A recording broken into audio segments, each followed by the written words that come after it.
Ni halali hiyo. Sisi tunaumia mashabiki na si wachezaji. Wanafikiri kule nikienda nyumbani nitafika vipi?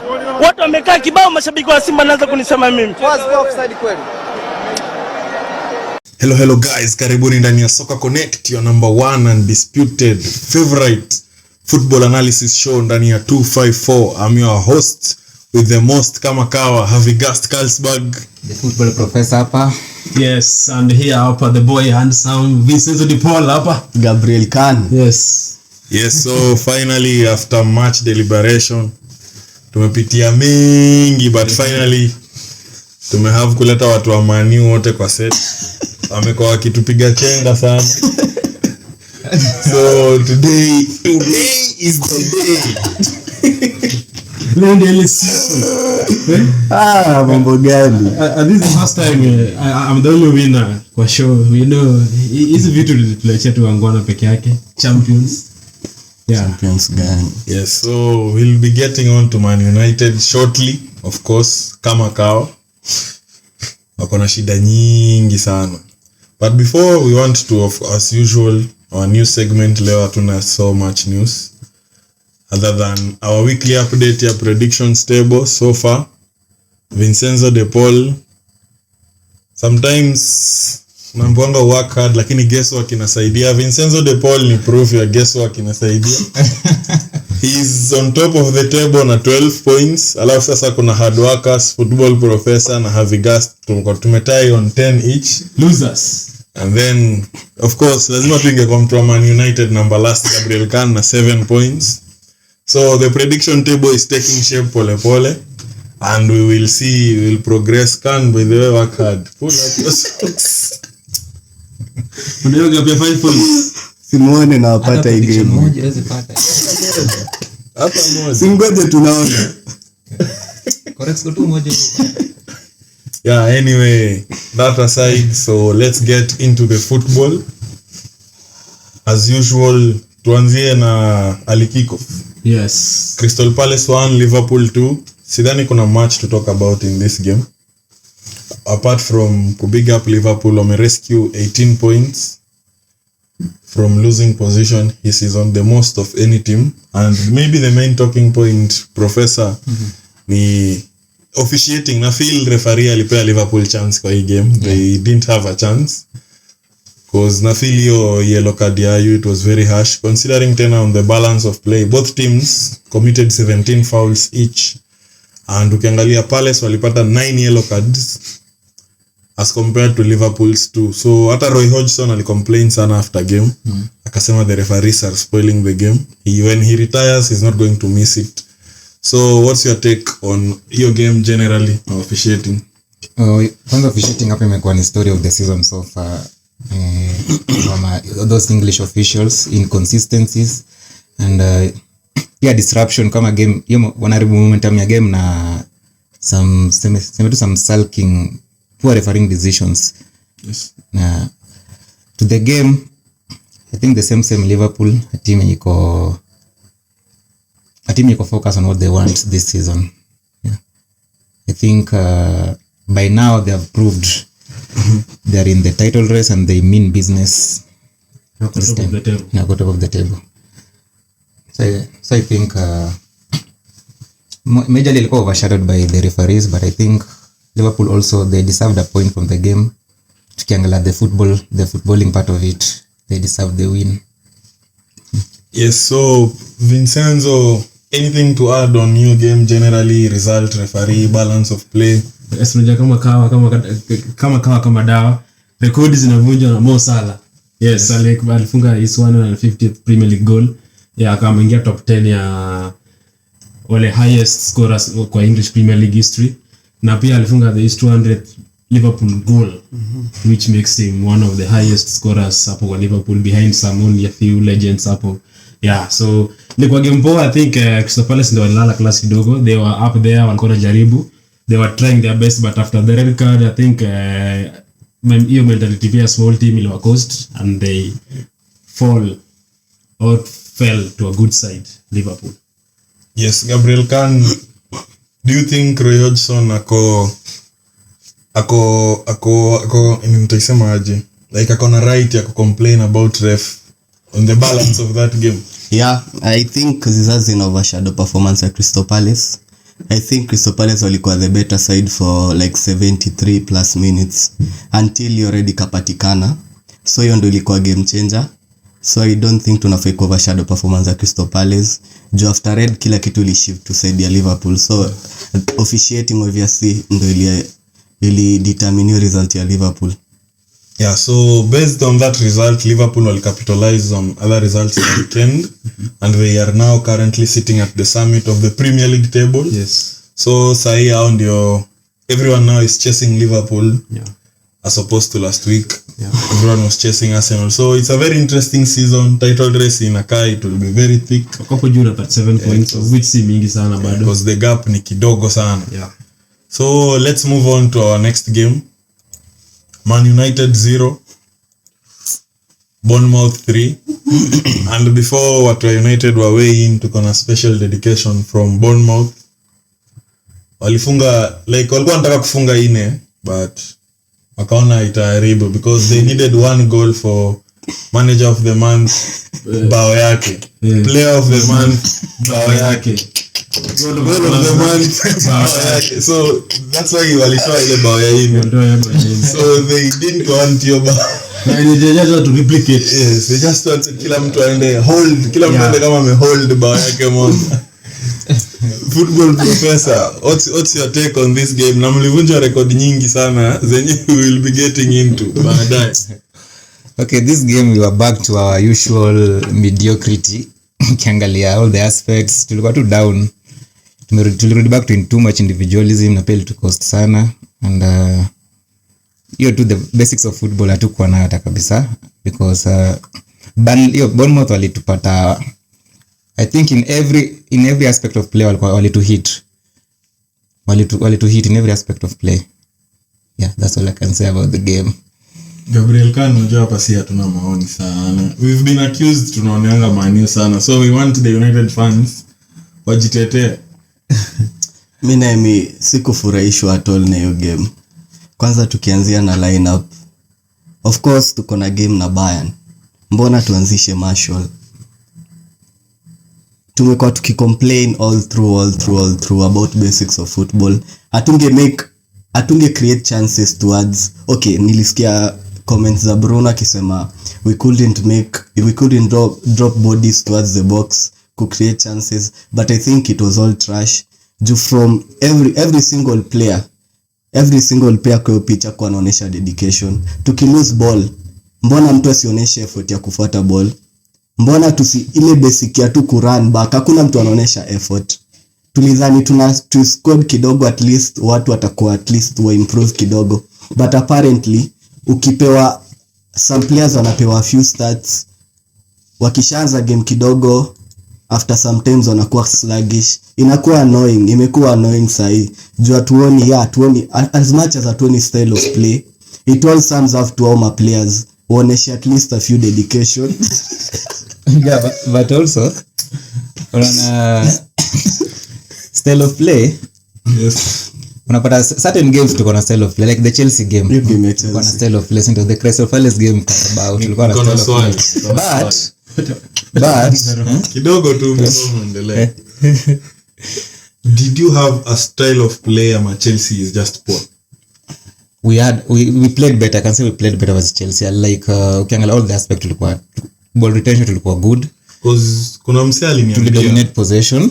Msee aliniambia mlipiga Chelsea because they couldn't play through your press, na akaniambia any decent side that can play through your mediocre press ya Man United will show them dust. And after zikuisha siku 3 when they big up Bruce, you made a very valid point. Bournemouth walikuwa na play through your press again, midfield ya Man U.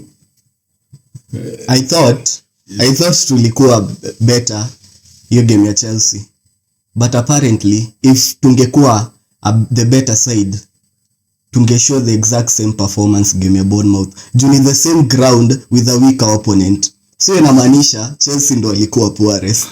Juu Tenaga anashinda kibase is tactics on the game against Chelsea.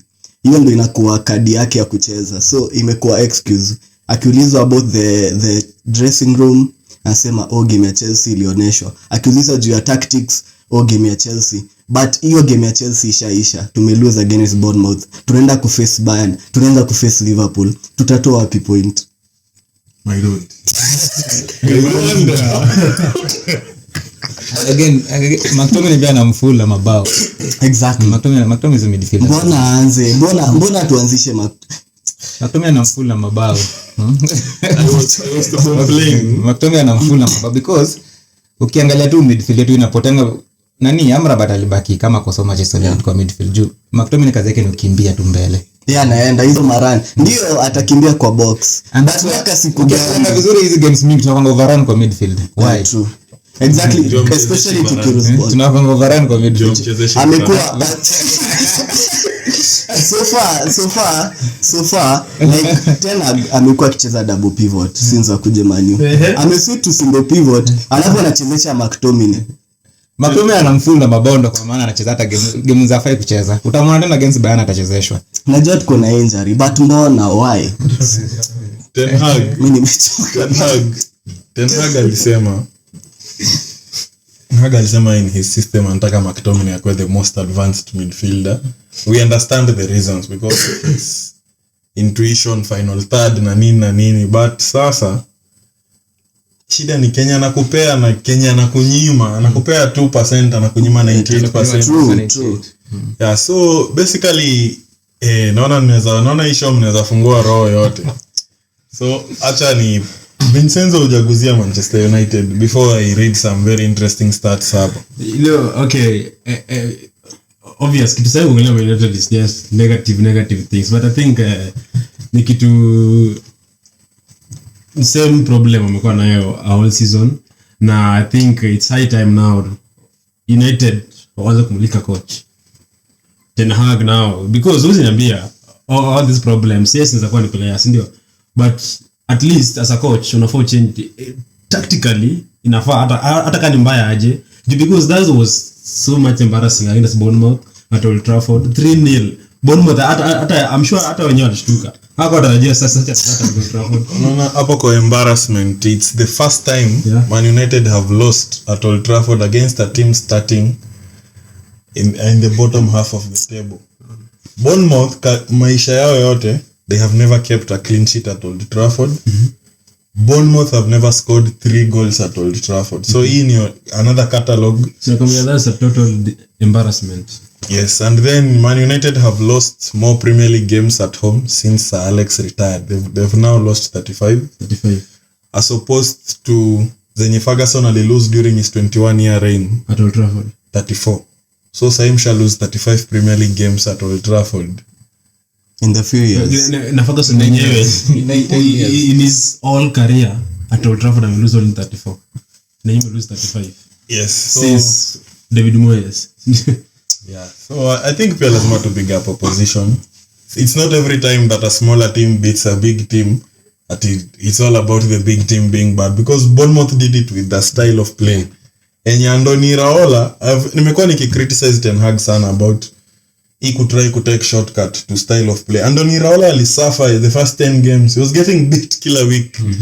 He was trying to implement it. So we've been seeing it. They are unbeaten in 5 by the way. And in 2012, very interestingly, Andoni Raola played in the Bilbao side that beat United 3-2 in the Europa League. 11 years later, ame return to Old Trafford kama manager na ame win 3-0. So Raola unbeaten, as I've just said. So ame stabilize after the rocky start to the season. And Manchester United fixtures inakaa kama Ten Hag amefika Salga, because it's Bayern Munich and then Liverpool and then West Ham and then Aston Villa. Kwanza Villa ni away. Yeah, Villa ni home. But wherever West Ham ni away. Na mlipigwa wapi? Mlipigwa wapi? Hawezi kupiga home. Hawezi kupiga home. It's Bournemouth just Bayern. Hizi fixture na Bayern na Liverpool tunakufa na mmoja. Okay, wacha tuongeze. Lakini Bayern tunaipiga. Not celebrate moja. Roke show ya. Bayern tunaichapa. Ni bagi na Bayern. Bayern tunaichapa. And then Bayern, and because Harry Kane specifically said that We need to bounce back. They need to bounce back Bounce back. Bundesliga wana bounce back mali walichapa. The next game bounce back mali walichapa. kuchapwa. Next game Watu wa Pep wote. United versus Bayern Munich. So But me what I know, Liverpool Bayern will Tutakufa na ni baya. Moja, tutakufa na na tuna moja. qualify. no qualify for Europa League. Round of 60. It's okay. Mimi sitaongea hapo. Mimi nitaongea Thursday. I'll save Tutaongea Thursday kwa review stroke preview. You know what the funny thing is? Some people wamelia hapa 2 minutes ago. So kuna confidence kusema ati watapiga Bayern. It's the life of a United fan. And anyway, to our next game, Sheffield United 1, Brentford 0. Chris Wilder, manager of the new manager bounce, imeanza kuonekana, and they are getting points. They also gave Liverpool a good game. Wali ask so many questions of Van Dijk and ilikuwa ni Gomez. Yeah. Yes. So Brentford pia wanaanza kulemewa na hizi team ndogo away from home. They have lost 3 away games to teams starting the day in the relegation zone. One more defeat than to teams zenye zina start the day in the top 3. Wow. So Brentford amekuwa na but hii game is a big up the scorer anaitwa James McCarthy, the City Loni mwenye kwa Sheffield United. So I think pia Chris Wilder amejaribu pia kuleta confidence kwa hii team, amejaribu at least kupatia players ile kitu wanahitaji, na I think if they can scratch some good wins against this same side, yani hizi sides zenye wanatoshana nguvu, they can maybe get out of that. Also, majority of the players into wale players wake nyaliacha. Yeah, by the way. Nothing much has changed. So I think at a grind. And then winning at home ukiwa kwa relegation dogfight ni muhimu sana because you have to make home a fortress. Yeah, true. Yeah, so we move on to the next game hapo. Wolves 1, Forest 1. Team nimeshindwa kuelewa ni Wolves cause one week they look like prime Bayern Munich, the other week wanashindwa kupiga team yenye iko on its knees. So I think Steve Cooper bought himself some time with that draw. Angepigwa yeye, I think he was facing the sack. So Wolves waligawana hapo points and they think they are keeping Cooper in the job for a few more days. But it will be really difficult because ukiangalia, I'm very sure for Forest in the next like 2 to 3 games hawezi zote. They just get beaten somehow. So he might be sacked on Saturday in the morning, Saturday asubuhi. Yeah, maybe because akona Tottenham Friday. So if he gets humbled kwanza hiyo siku at home, atasakiwa. I think if kama Tottenham watacheza venye wanacheza against Castle, he might be sacked. Yeah. Yes, because anaweza shikilia cricket score in that game. It might be 5-6 if Tottenham decide to be clinical. Exactly. If kama atakaa mbaya ole wake. Yeah, so we move on to our next game hapa. Another interesting game. Brighton 1, Burnley 1. Brighton as well continued their record of scoring and conceding in every game. Brighton wame-concede in each of their last 20 games in the Premier League. The longest run in the competition. Concede 20 games consecutively. Yeah, so Brighton looks like they are a team that can be got at currently. And their next fixture is at the Emirates, their second training ground. I believe wako unbeaten at the Emirates. Last 3 fixtures. Yes. So it will be very interesting. I wounded Arsenal versus Brighton, but that story for another day. So Burnley company amepata a very valuable a point on the road because 1 point for teams like Burnley, Sheffield ni nyingi, especially away because sidhani they plan to win sana away from home. So Gabriel Khan, your thoughts on this game? I think ilikuwa a fair result. Both teams walicheza game poa. So sina mengi ya ku-add. I think it was fair enough that both teams walipata a point from it. Yeah, so ukiangalia because I believe Brighton should have won. They played well, they missed. James Trafford had a good game, alisave Burnley sana. Vincenzo De Paul kidogo tukimalizia. Your take on this game? Brighton Burnley game siko na expect match sana because ukiangalia niko na tarajia Burnley waendelee na ile msuru ya kushinda after getting the win last week. So but I was a bit disappointed by Burnley because Brighton wako so shaky, hawajijui, hawajielewi. So wanafaa improve. Alafu nimesema Brighton next game yao kuna Arsenal. Alafu mimi naona I think they will be beaten because going to Emirates alafu watakuwa wamechoka from the Europa League game. itawasumbua because wako pia away hii Europa League, so I think itawa cost ya jua burnout pia injuries. Yeah, of injuries. Though nimeona nani amerudi in the last 2 games, Mitoma. Yes, so we move on to the next game. Aston Villa 1, Arsenal 0. Unai Emery is flying, beating the master and the student in the same week. Amewalecture wote, amewakalisha chini. Although the 2 games were kind of different kidogo, the scoreline is the same. But Unai Emery are really flying. Villa 15 consecutive wins at home. So finally tunaona philosophy na imprint ya Unai Emery at Villa. I also believe in the league they are the team that wameshikana offsides nyingi so far this season. Na hiyo highline ya. Yeah, so the highline is but they tried against Arsenal because so many time walikuwa caught up na hiyo highline yao na waliponea sana.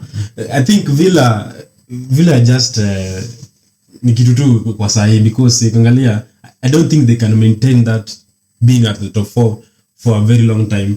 Ni kitu they're just on form and imekubali na hizo results imefanya wako top 4 for now. They are good. Alafu hii record wameweka pia, this is a very good record for a team like Villa, and they might try to use it for future games and future morale ya kuwasaidia ku remain hapo top 4 top 5.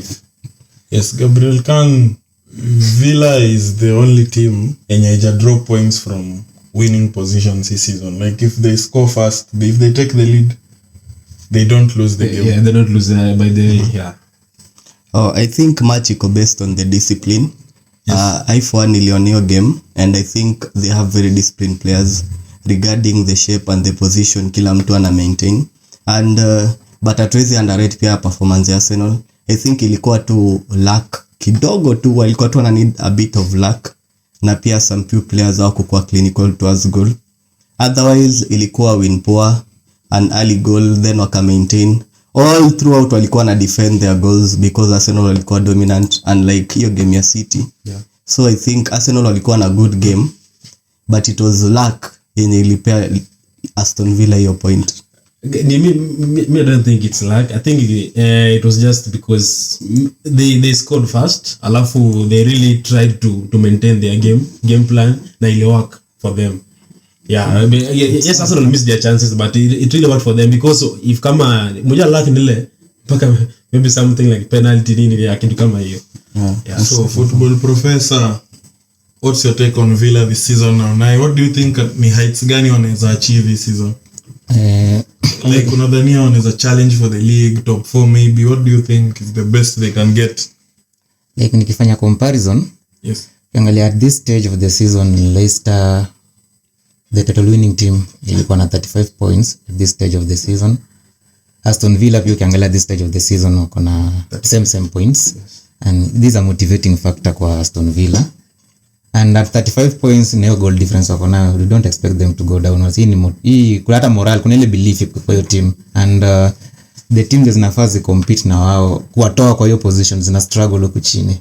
So I can place a bet on them to finish in the top 4. The top 4. Basing on their current form. And what about the title? The title. The titles hawezi, hawana, sidhani kama kuna kikosi inaweza push for the title. Nasema squad depth. Nasema tu wao wafurahie ku chill with the big boys. But for now they can chill with the big boys.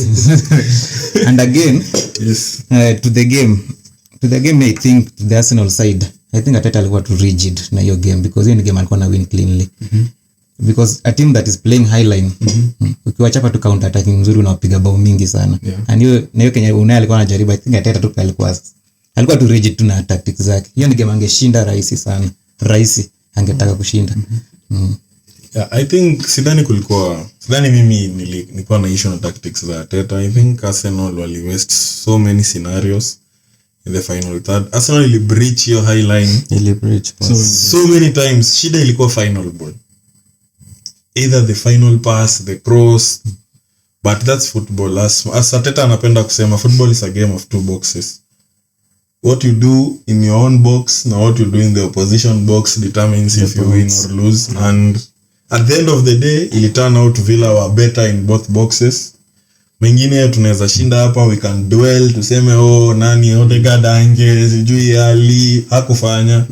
So hizo zote ni ngeli. Villa were the bet, like in terms of the two boxes they were the better team, but overall play Arsenal was better, dominated. And before we move on from this game, just shout out to Magin. Amefunga 4 goals this season, his best return in a single campaign, so ana look to I think at a break his personal best record. And Villa win 15 consecutive home games for the first time in their history. Haijawahi fanyika. And swali ingine ni, of course, akukosangi VAR controversy. Do you think the Douglas Luiz, I think we'll go around. Do you think the Douglas Luiz foul on Gabriel Jesus was a penalty? Especially considering 4 hours earlier, Crystal Palace walipewa penalty. The same scenario. Ule kwanza aligonga Mateta inside the box. So, do you think that should have been a penalty? If you are kama tuna based on consistency of hiyo nini vitu zote, I think it was a penalty. Arsenal could have been awarded a penalty that game. Yes, Vincenzo. Okay. The penalty ile hiyo ya hapa Salina Nikete alifunga ama? No, the foul on Douglas Luiz on Gabriel Jesus. Okay, I think there were so many VR decisions to be made in that game. Na zingine, this game you don't understand. Yani the officiating ya EPL sometimes inaweza kuconfuse because kuna decisions zingine zinamekiwa, zingine zimekiwi, zingine zinapeanwa, zingine zipeanwi. So it's like, and they're the referees, they're the people who are who knows the laws, who knows the rules, and who knows better about what to do. So I think me as a fan, I can say that it's a penalty. But if Kamol Yamo is not a penalty, well and good, fine. So you think it should have been a penalty? Yeah, maybe. Gabriel Khan? Yeah, I think kama the same thing ina happen in another playground. Unapoa penalty na tulikuwa na wewe ukasema something like this will happen. Exactly. Na the same thing ika happen game ya Arsenal. And apparently the aiku officiating ili come. I feel like sometimes wanaangalianga who is at home, who is the better side, who is doing who.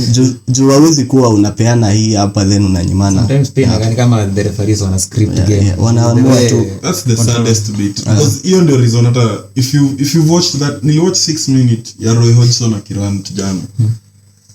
That's the saddest bit because the kazi ya managers na players wana put through the week only for the game weekend to be decided by referee. It's sad.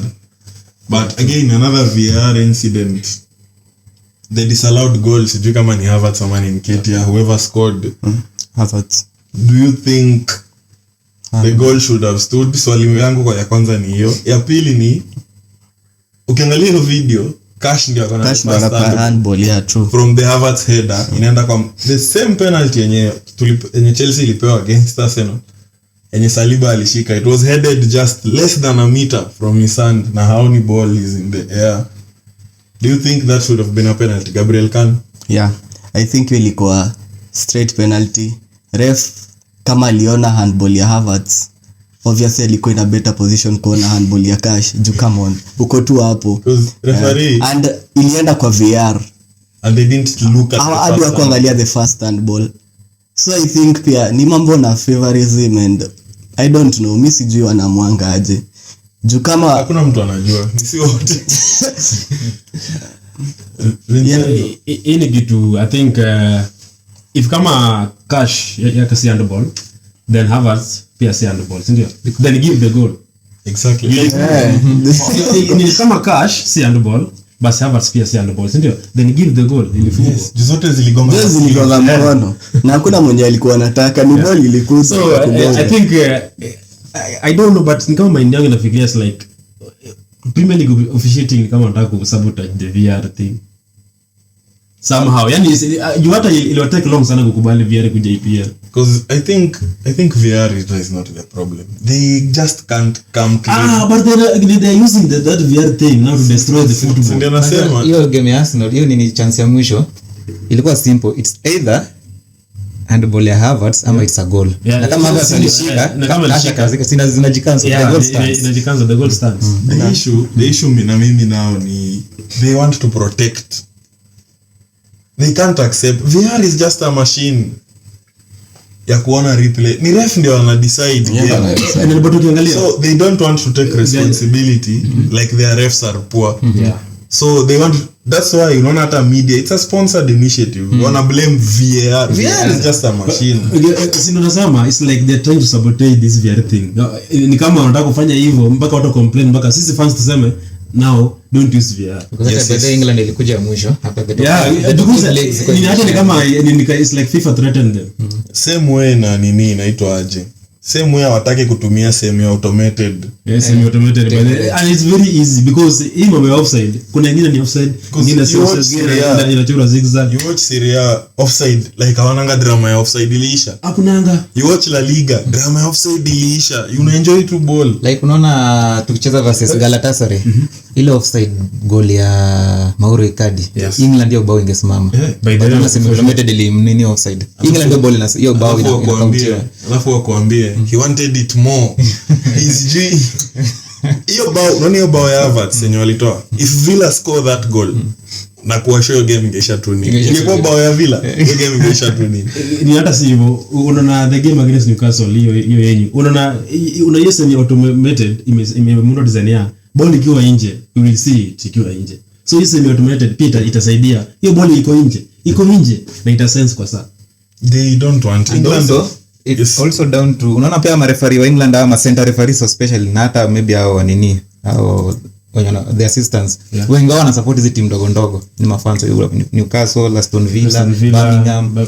So unapata mostly kama ni timu yake inacheza versus timu kubwa unapata kibahati nienda kwa hiyo lazima ta disrupt tu. Lazima ta disrupt. Inachokesha but I think we can't waste time because we always have this referee conversation. I think tutafungua segment ya ref watch. Because anyway because it's sad we unazalia hapo mpaka uchoke. Exactly because tumelia game ngapi hapo? Mimi last time nililia hiyo game kila wiki kuna kuanga na scenario either team imefavoriwa either team ina very sure next week maybe ni game kubwa na utarget hapo. I think they should watch find the benchmarking Bundesliga. Wanajua sasa wajui Bundesliga ni they know clean. Alafu I think you know una issue semi automated ni inafanywa na the Adidas company ina make boards ndio boards za EPL ndio na Nike. So siji kama hiyo formula inza introduce they can just change if they want. The politics pia imeingia kwa sports hizi. Yes, but let's move on with the show because inakonga sad because kama it was a very top game, proper football, two top sides. Ilikuwa sana unexpect. Tungefaa kwa hapa tukidiscuss Douglas Luiz, Grice, juu nani. The shoot, the accuracy, whatever. And then ile elbow yenye Diego Carlos alipiga Nketiah. How do you check that and advise the referee to give a yellow card? Because the vitu if kama si foul then don't give a yellow card. Exactly. And if kama ni foul give a red card. Yeah, but let's move on. I'll only big up Kai Havertz. He's starting to play well. Yeah, true. We are finally seeing what Arteta had envisioned in a signing. So many people were skeptical about it, but slowly tunaanza kuona the idea behind it. And again, also I think Arsenal should look for a sharpshooter, for a striker, at least because okay, Nketiah Jesus there, but ule finisher anytime you need that goal atakupatia. The likes of Osimhen ama someone like that ama Kenya. Yes, I think that's up for debate.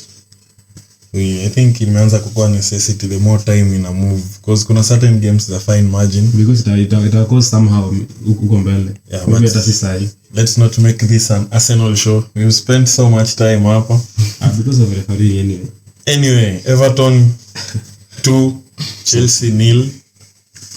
Okay, siji na natetea Chelsea hapa because mimi Chelsea hata kutetea hata game moja jamani.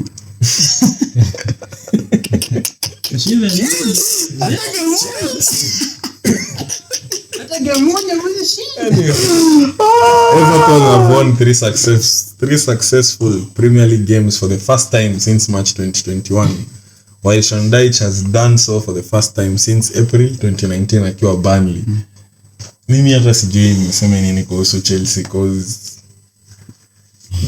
kuna saa wanakaa nikawa wanacheza vizuri and then just mimi sijui niseme nini kuhusu Chelsea like sasa nimechoka, nimekuwa dumbfounded kabisa. Professor, I think Chelsea ni team as of now wanafaa kubali situation wako, wajiground wakubali we are a mid table team.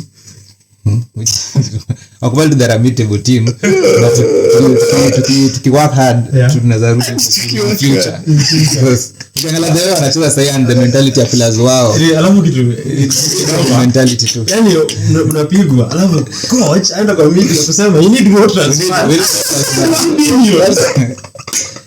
Between last transfer window na January ya hii mwaka wamebuy over 15 players 15 plus with so much money and they still want more. They need more. Again, Pochettino amesema they need like more, but I saw a Chelsea fan na bado kuna mtu I saw a Chelsea fan on Facebook. It's called the name Zino Biko. Anasema ati they need more experienced players because our watoto nyako hapo wafanya so nashangaa. Okay, so school boys so now okay, school boys now you want to spend another 500 million plus. Unajua January expectation ni hawezi kapata the likes of na Lampard kwa market zake kina Terry. Anasema they need leaders in the team. I think they what need leaders, not Chelsea school did, boys. but they sold the experienced players.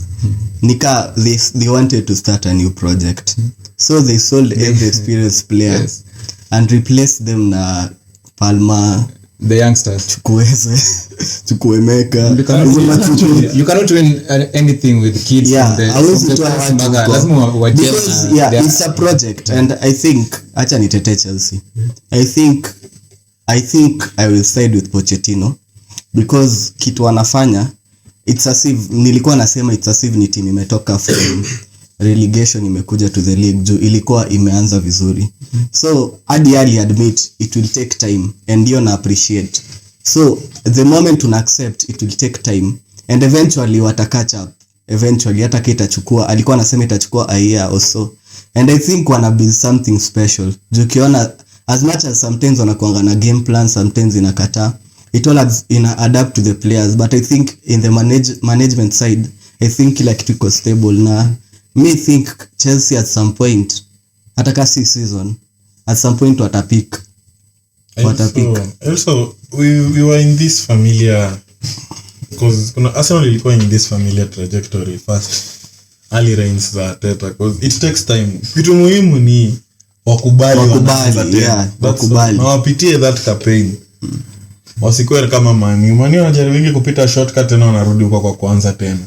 Chelsea wasijaribu shortcut, sijui kwenda kubuy experienced players. Experience is one of the most overused words in football. Nakumbuka time United walisign Varane, Arsenal ikasign Ben White. Fans wa United walikuwa na banta Arsenal huko kwa Twitter. Tumesign 5-time Champions League winners, nini. Fast forward 2.5-3 years down the line, who was the better investment? Varane analipwa karibu 300k a week. Yes. Ulilipa karibu 40 million. Ben White alikuwa 50 na Dizon sijui 8 ama 90. And he's playing. Last season alichezea games 38 out of 38. Varane akicheza 38 mnakimbiza mwili. Mnakimbiza mwili. So sometimes we use your gene experience of your true. Because afadhali ukuwe na a talented player, for example Man United kama Kobe Maino, anza na as opposed to a shit experienced player mwenye kama McTominay, of which means Daniel no offer anything in midfield. I'd rather suffer with Maino for like 6 months, 1 year. Again experience mwenyewe atakuwa a better player. True. Tangalia trajectory ya mtu kama Saka tangu akuje, like ameenda from strength to strength to strength, as opposed to kai hapo na safe hands with the experience. Na hakuna hawezi get better. Mjeshi da our experience. Unapeleka mtoka from academy, he will fight for the badge. Should I experience if another good offer comes, he will go. I think it will Chelsea for now. They tend to at culture konayo at player kifika like 30 years is being sold. They bring I think in the because ukiangalia so far so good. Even the best player kwa hiyo squad bado ni Thiago Silva. Na almost 40. Now he's really trying because sometimes anafanya mistake just because he's age. but ukiangalia very very very well yeye anasaidia because hata hiyo defense yeye atawakolea kila kitu. Yeye anapatia hao watoto wenye kona kando yake the experience akina Disasi akina Colwill na Reece James. Reece James na siku hizi kiweza. But also unajua culture Chelsea since were born to 3 wamezoanga they buy, they become successful, wananguka tena wanabuy wanaamka. So this time imefail. So I think bottom line tunajikubali pale wako. Sasa kubali tusaini si tu in position yetu 12-8 but with time tutarudi juu tunapanda. One thing I think Roman was so good at. Unaona hata hiyo hiring and firing managers, buying and sijui nini players. The guy, one thing anaweza kuwa niko wrong, but I think one thing he was very good at. Chelsea ilikuwa ina maintain a winning core enye ni the same. Check Terry, Lampard, Drogba. Kulikuwa na figures hapo Ivanovic, Cahill, like they had a very good core. So hata ukienda uchukue Hazard uongezee. Ile winning bado mode na waka tu. Hakuna saa yenye team is so inexperienced, like kuna winners, like ilikuwa ina balance out kwa walikuwa na replace efficiently, so hakuna saa kuna gap. I was telling a Chelsea fan that una Roman Abramovich venye alikuwa I'm very very sure Thomas Tuchel angeenda the likes of Thomas Tuchel and maybe some experienced players like Jorginho. Don't say like Jorginho, but how can you sell Jorginho? Huyu mtu experienced player angekupatia something ya ama ya kupatia kina nani experience hii nani atodball inakaa overhaul, ni kama club inataka kuanza upya. But anyway, let's progress. So since Sean Dyche took over in February, Abdoulaye Doucouré has scored more non-penalty goals in the Premier League than any other midfielder. 11 goals. That's a very good return. We knew him as a scoring midfielder besides the work rate since his Watford days. And Chelsea sasa, of course, ukisummarize hizo shida zao na stats ni Chelsea have won 39 points from 39 Premier League games in the calendar year 2023 so far. Poch pia alikubali na comment, and as well, water is wet, Reece James is injured again. as always. So I think we move on to Fulham 5 West Ham 0. Fulham waligeuka Real Madrid, and I'm very happy for Fulham because Raul Jimenez is finally scoring. So sidhani kuna match kusema kwa hii game. Yeah. And maybe kidogo as per the reliable David Ornstein alisema West Ham build up yao to this game ilikuwa disrupted because they had illness kwa camp. So hata some of those players who played your game, they were not 100%. Because hata Moyes wanasema ni kujikaza tu. Another game yenye ilikuwa straightforward. Luton 1, City 2. Luton again wali fail to see out another lead against the top side. City back to winning ways as expected, as everyone expected hiyo game ya Luton. And City were without Haaland, and Pep alisema the injury is not serious, he'll be back for Saudi Arabia Club World Cup. Ama ni wapi? Yeah, Club World Cup. So I think kwa hii game if kama there's a touch to some things ukiangalia yeah. So I think hii game City really will come back from a very tight position. Yeah, ni kitu tumejaribu sana, but I think going to the game at Champions League we will really try. Alafu Calvin Phillips will play his last Manchester City game on Champions League game. Yeah, because it's going on January. So goodbye Calvin Phillips. Hizo comments za Pep sikufurahia, but ni ukweli. True. Because ilikuwa there ni vile tu hakuwa isema. Jota ulina game ya Luton. His face anamulikwa man, kila saa anamulikwa. Pep alisema he's a good player and all that, but when he sees his team he doesn't see Phillips in the team. I think ilikuwa haiko necessary comment. So kudos the boys. Those are the things you get away with when you're winning. Mtu kama Arteta akijaribu kusema hivyo. Hata sasa tena gajaribu. It's a problem. Kusema ati Bruno. Hata si Bruno, just in hata Eriksen. I don't see Eriksen in my team. Then why did you bought him? Yes, anyway, so City wame close gap and they are back in it like they never left. So we move on to Spurs 4, Newcastle 1. I think Newcastle just fatigue may catch up because they've been using the same team since game ya PSG. Spurs back to winning ways. Much they really needed that. And Heung-min Son 10 plus Premier League goals amefunga for the 8th consecutive season. Hiyo record ni safi sana. Consistency. Richarlison brace for the first time since April 2022 versus Burnley. He scored as many goals hiyo game ya Newcastle as alikuwa amefungia Spurs in the last 39 appearances. 2 goals. And he's the first time alifungia Spurs